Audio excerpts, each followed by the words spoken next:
I'll never forget the sound of my own footsteps, echoing in the driveway that night. Heavy, rushed, and desperate.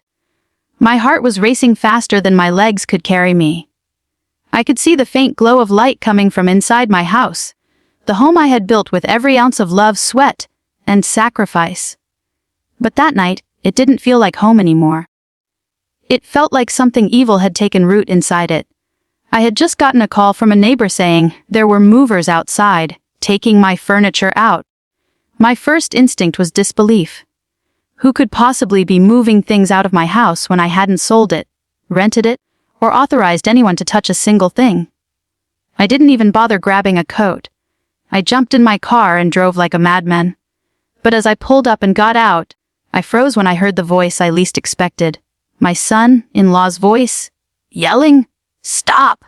He stood there on the porch like he owned the place. And the worst part, he looked calm. Like he knew something I didn't. I shouted his name, my voice trembling with rage. "What the hell are you doing here? What's going on with my house?" He didn't even flinch. Instead, he said, "Please, don't go inside. I can explain everything." But the way he said it, with that strange mixture of guilt and control, only made my blood boil more. What was happening? Why was my son-in-law, of all people, stopping me from entering my own home? Tell me, would you have stopped if you were me? Or would you have barged in to see what the hell was going on? Let me take you back a bit, because this wasn't just a random incident.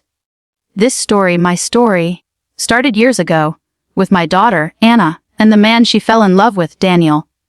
From the day I met Daniel, I wanted to like him. He was polite, charming, and always smiling. But there was something in his eyes. A kind of quiet calculation that never sat right with me. He was the type who complimented too easily, laughed too quickly, and always seemed to be one step ahead in conversations. My wife used to tell me I was being paranoid, that I should trust our daughter's choice. So I tried. I truly did. When they got married, I helped them buy their first house. I even added Daniel's name to a small property deed I owned. As a gesture of faith, I didn't know that act of generosity would one day come back to destroy me. Over the years, my relationship with Anna grew distant. It wasn't that we argued. It's that we stopped talking. Daniel slowly became the gatekeeper between us. Whenever I called, he'd answer. Whenever I wanted to visit, he'd say, "Anna's resting," or, "She's busy with the kids." I began to suspect something wasn't right. And then, when my wife passed away 2 years ago, I noticed something even stranger.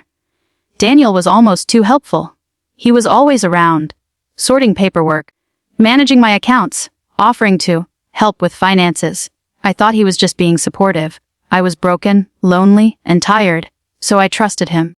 I signed a few papers he brought over, barely reading them because he said it was just to help organize things after my wife's passing. Turns out, that was the biggest mistake of my life.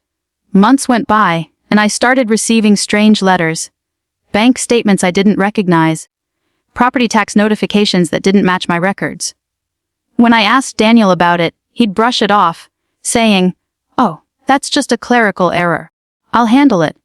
And I, stupidly, let him. Until one day my neighbor called me saying someone had been showing my house to potential buyers. That's when my heart dropped. I immediately called Anna, but she didn't pick up. Then I called Daniel. Straight to voicemail. I drove home faster than I ever had in my life. And that brings us back to that night. Me standing outside my own home, my son-in-law blocking the door, and movers carrying out my furniture. I shouted at him again, "Daniel, move out of my way before I lose it." But he held up his hand and said, "Please, just listen. I can explain. You don't own this house anymore." For a moment, the world went silent. The words didn't make sense. "What the hell do you mean I don't own it?" "This isn't my house!" I shouted so loud my throat hurt. He sighed and said, "You signed it over. The paperwork was finalized months ago." It felt like a punch to the gut. I couldn't breathe. My mind flashed back to the stack of documents he'd handed me after my wife's death. The ones I'd signed without reading carefully. I stepped back, shaking my head. No, you tricked me. You used my grief to steal from me." He didn't deny it. He just looked down and muttered, You needed someone to handle things. I did what had to be done. I couldn't believe what I was hearing. I raised my voice. Where's Anna? Does she know about this? He hesitated, and that hesitation told me everything. She knew. She'd been part of it. I stormed past him, ignoring his pleas to stop, and pushed open the door. My house, my sanctuary, looked like a crime scene. Furniture wrapped in plastic, boxes stacked high, and strangers moving around like worker ants, taking apart the life I had built. I felt dizzy, angry, and betrayed all at once. I shouted at the movers to stop, that this was my property, but they just looked at each other, confused, and said they had orders from the owner. Daniel walked in behind me, calm as ever, and said, "Dad, please, don't make this harder." That word, Dad, sounded like poison. I turned around and snapped, "Don't you dare call me that!" "You lost that right the moment you stabbed me in the back." He stood still, his face pale, eyes darting around nervously. Then he said something that chilled me to the bone. "Anna didn't want this. But she knew it had to be done. You were getting old. You weren't managing things well. We needed stability." I stared at him, completely stunned. My daughter, my own blood, had agreed to this betrayal. The room started spinning. All the years of love, sacrifice, and care, all wiped away in one cruel act of greed. I walked upstairs slowly, almost in a daze, while he followed me, pleading for me to understand. Understand what? That my daughter and her husband had stolen the roof over my head. That they had planned this behind my back. I reached my study, the place I'd always felt safe, and noticed my personal files were gone.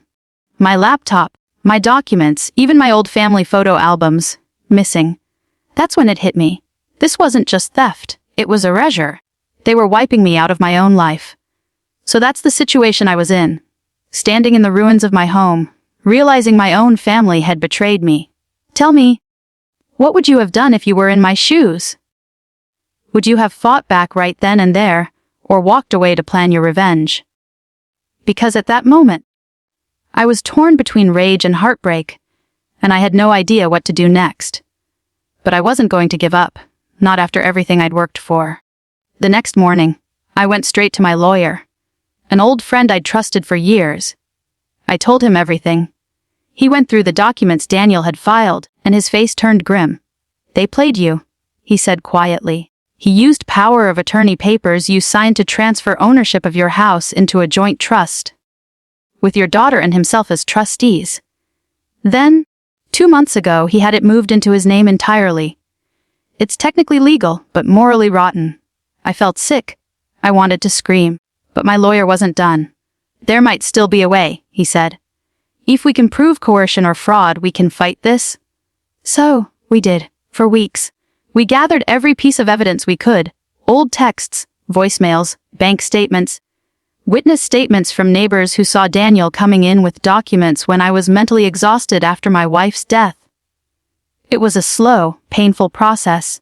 Anna avoided me completely. The silence from her hurt more than anything Daniel had done. But I kept going.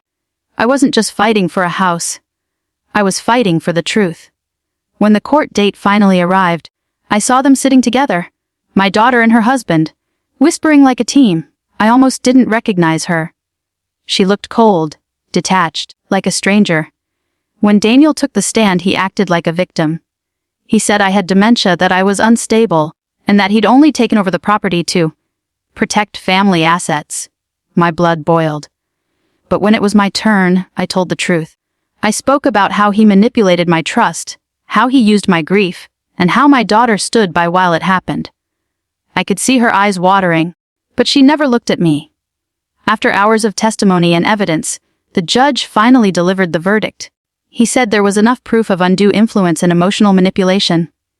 The house, my home, was rightfully mine again. I won. But the victory felt hollow. Because when I turned around to look at my daughter, she wasn't there. She had walked out before the judgment was even read. That was the last time I ever saw her. A few days later, Daniel called me. His voice was shaking for the first time ever. He said, "I didn't mean for it to go that far. I just wanted control." I told him, "Control is something you earn with respect, not steal with lies." And then I hung up. I sold that house shortly after. I couldn't live in it anymore. Too many ghosts. I moved to a smaller place, started volunteering at a local shelter, and tried to rebuild my life. Sometimes I still think about that night. The night he stood there and said, "Stop." I wonder if he knew the moment he saw me that everything was about to fall apart. Maybe he did. Maybe that's why he looked so calm, because he thought he'd already won.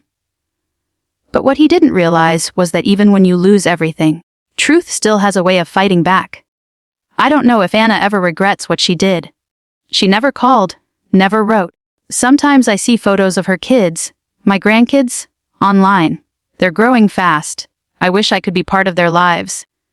But then I remember how their parents betrayed me, and the wound reopens. Maybe one day they'll learn the truth. Maybe one day they'll come knocking on my door, asking why their grandfather disappeared. And I'll tell them the truth. Every word of it. Life teaches you strange lessons. It's not always the strangers who hurt you the most. Sometimes it's the ones who share your last name. But I also learned something else. You can survive betrayal. You can rebuild even when your heart is shattered. Because at the end of the day, home isn't just a house, it's peace of mind. And that's something no one can steal from me ever again. So tell me, was I wrong to fight back? Should I have just let it go and walked away? I know some people might say family is everything, but when your own family destroys you from within, what choice do you have? Let me know what you think in the comments below. And if you believe I did the right thing, please give this video a like. It means more than you know. Don't forget to subscribe for more real life stories like this, and share your thoughts on what you would have done in my place. Thanks for listening, and I'll see you all in the next story.